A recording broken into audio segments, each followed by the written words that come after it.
Welcome to the Rave.com. I'm Donnie. I'm here with Trevor from Face to Face. How's it going? How's it going? I'm good. Taking the time to do this with us today. You bet. Your new album, Laugh Now, Laugh Later, is coming out later this year. Do you guys have a tentative date now? Or I know it was originally supposed to come out in January. It's coming out May 17th. May 17th. So just in about a week and a half here. How many tracks do we have on that record? I believe it's 11 songs.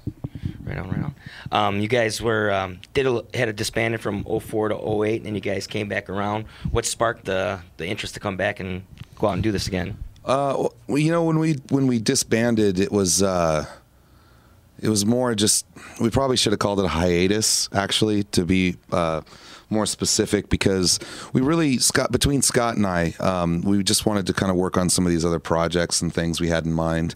And we did take the time off. It allowed us to do some other stuff. I did a solo record. I started a project called Legion of Doom, which is kind of like this electro mashup thing.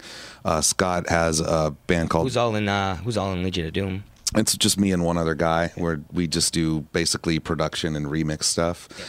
Chad Blinman, who's been a producer and our engineer and stuff for like our past 4 or 5 records. And Scott, along with Chad, also had a project called Viva Death. And he plays with the Gimme Gimmes every now and then, fills in for his brother. And all that good stuff. So anyway, we wanted the opportunity to take some time off and do some of those projects. Unfortunately, at the time, we felt like we needed to break the band up and just to make a clean break and send a message to everyone that these projects are really important and that they should pay attention.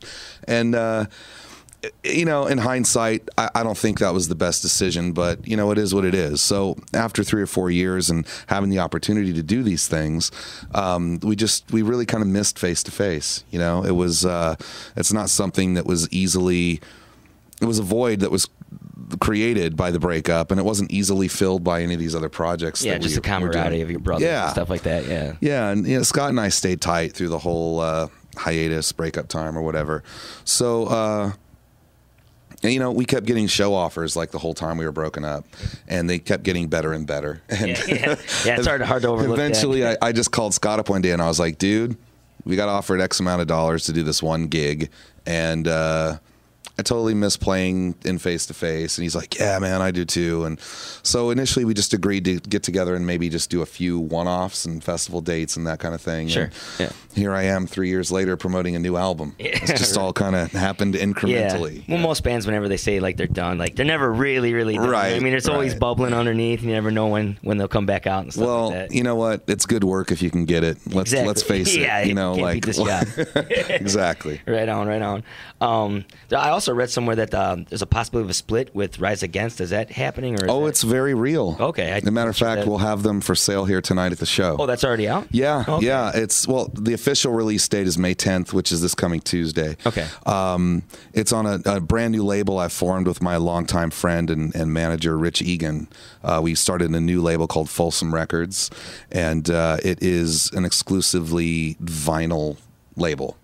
So the first release... All releases are vinyl. Yeah. So the first release we're doing is a split 7-inch. We cover Rise Against, The Good Left Undone, and they cover our song Blind. And it's on 4 different colors of vinyl, really cool packaging. I'm a huge vinyl collector, too, so that sounds like awesome to me. Yeah, it's super cool. We're real proud of it. Yeah, are you still going to put it like on iTunes and stuff like that? Well, when I say vinyl only, I want to try and keep that as pure as I can. So... I mean, obviously, in the modern world, you got to offer some download version of it because kids are just going to rip the vinyl anyway and be an MP3 no matter what. Yeah. So I want to try and keep that a little bit more indie and kind of out of the big kind of machine.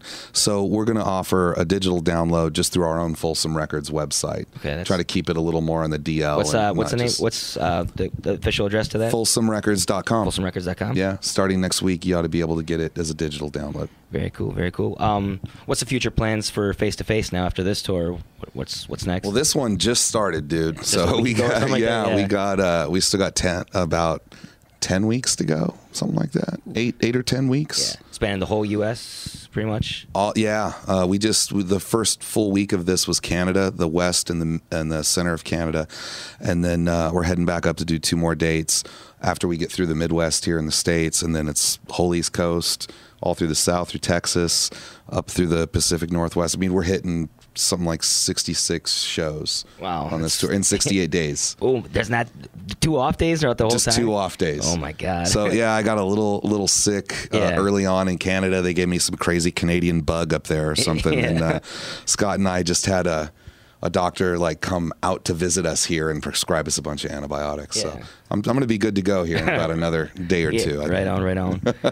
This is your 5th time playing here at the Rave. Do you guys have a favorite story? Seems like our 50th time. Yeah.